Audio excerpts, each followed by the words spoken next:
جب آپ رحلت فرمانے کے قریب ہوئے اپنے گھر والوں کو بلا کر وصیت فرمانے لگے. فرمایا اوصى ان يدفن معه شيء كان عنده من شعر النبي صلى الله عليه وسلم وإسفار من أسفاره وقال اذا مت فاجعلوا في كفني ففعلوا ذلك.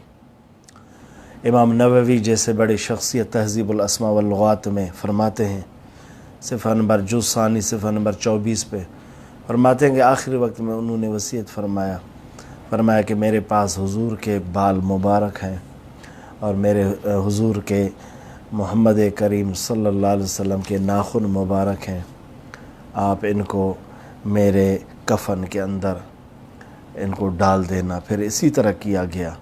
اللہ تعالیٰ نے ان کو وہ مقام دیا ہے، وہ مقام عطا فرمایا جس مبارک کے ساتھ حضور کے بال مبارک ہوں اور جس مبارک کے ساتھ حضور کے ناخن مبارک ہوں. ان کی کیا مقام ہے.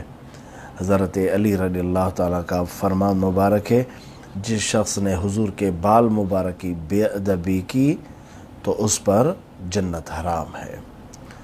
تو اللہ تعالیٰ نے اس کو یہ مقام عطا فرمایا تھا.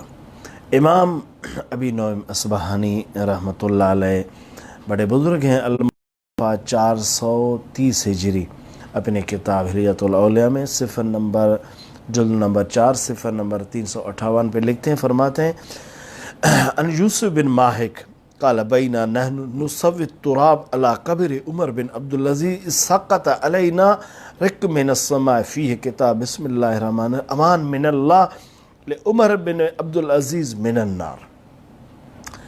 یوسف بن ماہک فرماتے ہیں کہ جب ہم عمر بن عبدالعزیز کو قبر مبارک میں اتارے، جب ہم مٹی ڈال رہے تھے تو آسمان سے ایک چمڑا کا ایک ورق گرا، اس پہ لکھا ہوا تھا کہ عمر بن عبدالعزیز دوزخ سے آزاد ہے، اللہ نے ان کو ہر تکلیف سے امان دیا ہے. اللہ تعالیٰ جس کو امان دے ہر تکلیف سے، جس کی حفاظت فرمائے ہر تکلیف سے، دوزخ سے آزاد، لوگوں نے اس کے جسم مبارک کی بے ادبی کی. ہم اس بے ادبی کی وجہ سے بہت تکلیف میں ہیں. اللہ کے بارگاہ میں دعا کرتے ہیں اللہ حضور کے درجات کو بلند فرمائے. شیخ ابن سعد